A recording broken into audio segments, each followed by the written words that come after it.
Hi friends, എല്ലാവർക്കും നമസ്കാരം. എല്ലാവർക്കും നാച്ചുറൽ ടിപ്സിൻ്റെ പുതിയൊരു അധ്യായത്തിലേക്ക് സ്വാഗതം. ചുമയും കഫക്കെട്ടും അതുപോലെ തന്നെ തൊണ്ട കുത്തി ചുമയ്ക്കുകയും തൊണ്ടയ്ക്ക് ഒരു കരകരപ്പ് പോലെയുള്ള അസുഖങ്ങളൊക്കെ ഉള്ള ആളുകൾക്ക് വീട്ടിൽ തയ്യാറാക്കാൻ പറ്റുന്ന ഏറ്റവും എഫക്റ്റീവായിട്ടുള്ള 2-3 കാര്യങ്ങളാണ് നമ്മുടെ വീഡിയോയിൽ ഇന്ന് പറയാനായിട്ട് പോകുന്നത്. വീഡിയോ മുഴുവനായിട്ടൊന്ന് കണ്ടിരിക്കുക. നമ്മുടെ ഒന്നാമത്തെ ടിപ്പ് നമുക്ക് നോക്കാം. നമുക്കിതിനായിട്ട് ആവശ്യമുള്ളത് ഒരു 2.5 ഗ്ലാസ് വെള്ളമാണ്. അത്യാവശ്യം വലുപ്പമുള്ള ഒരു ഗ്ലാസ്സാണ്, സ്റ്റീൽ ഗ്ലാസ്സാണ് ഞാൻ എടുത്തിട്ടുള്ളത്. 2.5 ഗ്ലാസ് വെള്ളം എടുക്കുക. ഇനി നമ്മുടെ മെയിനായിട്ടുള്ള ഇൻഗ്രീഡിയൻ്റാണ് നമ്മൾ ചേർത്ത് കൊടുക്കുന്നത്. നമുക്ക് ആവശ്യമായിട്ടുള്ളത് വെറ്റിലയാണ് നമുക്ക് വേണ്ടത്. വെറ്റില നമുക്ക് പെട്ടിക്കടകളിലും അതുപോലെ ചെറിയ ചെറിയ കടകളിലുമൊക്കെ നമുക്ക് മേടിക്കാനായിട്ട് കിട്ടും. വെറ്റില ഒരുപാട് ഔഷധ ഗുണങ്ങളുള്ള സാധനമാണ്. വിരശല്യമൊക്കെയുള്ള കുട്ടികൾക്ക് ഈ വെറ്റില തിളപ്പിച്ചിട്ടുള്ള വെള്ളം കൊടുക്കാറുണ്ട്. വളരെ നല്ലതാണത്. അപ്പോൾ നമ്മൾ ഒരു വെറ്റിലയാണ് 2.5 ഗ്ലാസ് വെള്ളത്തിനെടുത്തേക്കുന്നത്. നമ്മൾ 2 ദിവസത്തേക്കിനുള്ള മരുന്നാണ് ഇവിടെ തയ്യാറാക്കാനായിട്ട് പോകുന്നത്. അപ്പോൾ ഈ വെറ്റിലയുടെ ഞെടുപ്പ് ഇതുപോലെ കളഞ്ഞതിന് ശേഷം ചെറിയ കഷ്ണങ്ങളായിട്ട് നമുക്ക് ഇതുപോലൊന്ന് മുറിച്ചിട്ട് ഇട്ട് കൊടുക്കാവുന്നതാണ്. വളരെ എഫക്റ്റീവാണ് ഈ വെറ്റിലയുടെ മരുന്ന്. ഒരുപാട് പേര് ട്രൈ ചെയ്തിട്ടുണ്ട്, അതിൻ്റെ ഫീഡ്ബാക്കൊക്കെ ഒരുപാട് പേര് തന്നിട്ടുണ്ട്. അപ്പോൾ ഇതുപോലെ നമ്മൾ ചെറുതായിട്ട് മുറിച്ചിട്ട് കൊടുക്കുക. ഇനി നമ്മൾ ചേർത്ത് കൊടുക്കുന്നത് പനിക്കൂർക്ക ഇലയാണ്, അല്ലെന്നുണ്ടെങ്കിൽ കഞ്ഞിക്കൂർക്ക എന്ന് ചില സ്ഥലങ്ങളിൽ പറയാറുണ്ട്. അപ്പോൾ ഈ പനിക്കൂർക്കയുടെ ഇല നമുക്ക് ചെറുതായിട്ട് മുറിച്ചിട്ട് കൊടുക്കാം. ഈ പനിക്കൂർക്കയുടെ ഇലയും നമുക്കറിയാം, കൊച്ചു കുട്ടികൾക്ക് പനി വരുന്നതായിട്ടുള്ള സമയത്ത് വെള്ളം തിളപ്പിച്ച് അതിൽ കുളിപ്പിക്കാറുണ്ട്. വളരെ എഫക്റ്റീവാണ് ഈ ഒരു ഇലയും. ഇനിയും ചേർത്ത് കൊടുക്കുന്നത് ചെറിയ ജീരകമാണ്. ഒരു 1/2 ടീസ്പൂൺ ചെറിയ ജീരകവും അതേപോലെ തന്നെ 1/2 ടീസ്പൂൺ കുരുമുളക് പൊടിയുമാണ് നമ്മളിതിലേക്ക് ചേർത്ത് കൊടുക്കുന്നത്.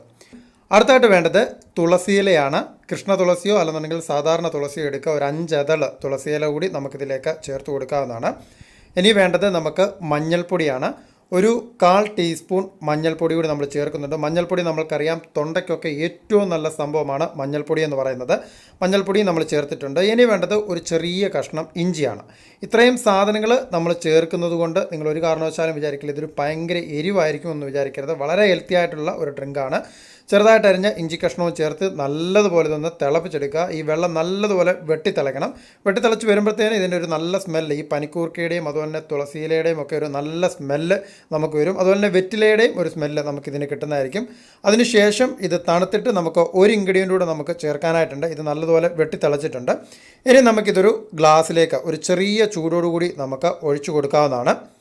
അടുത്തായിട്ട് നമ്മളിതിലേക്ക് ഫൈനലായിട്ട് നമ്മൾ ചേർത്ത് കൊടുക്കുന്നത് കൽക്കണ്ടമാണ്. കൽക്കണ്ടം പൊടിച്ചതാണ്. പനം കൽക്കണ്ടം കിട്ടുമെന്നുണ്ടെങ്കിൽ അത് നമ്മൾ ചേർത്ത് കൊടുക്കുക. അല്ലെന്നുണ്ടെങ്കിൽ സാധാരണ കൽക്കണ്ടം ഒരു ടേബിൾ സ്പൂൺ നമ്മൾ പൊടിച്ചിട്ട് ഇതുപോലെ ചേർത്തിട്ട് നമ്മളിത് കഴിക്കുകയാണെന്നുണ്ടെങ്കിൽ വളരെ നല്ലതായിരിക്കും. രാവിലെയും വൈകിട്ടും നമ്മൾ ഓരോ ഗ്ലാസ് വീതം കുടിക്കുക. നമ്മൾ 2 ദിവസത്തേക്കിനുള്ളതാണ് നമ്മൾ തയ്യാറാക്കിയിട്ടുള്ളത്.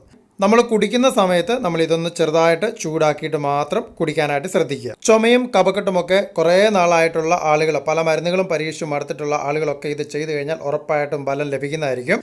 ഇനി നമുക്ക് രണ്ടാമത്തെ മരുന്നാണ്. നമുക്ക് ആവശ്യമായിട്ടുള്ളത് ആടലോടകത്തിൻ്റെ ഇലയാണ് നമുക്ക് വേണ്ടത്. ആടലോടകത്തിൻ്റെ നമുക്കറിയാം മരുന്ന് നമുക്ക് വളരെ എഫക്റ്റീവാണ്. ഇത് ഉണങ്ങി പൊടിച്ചിട്ട് ഇത് ചൂർണ്ണമായിട്ടൊക്കെ കഴിക്കുന്ന ആളുകളുണ്ട്.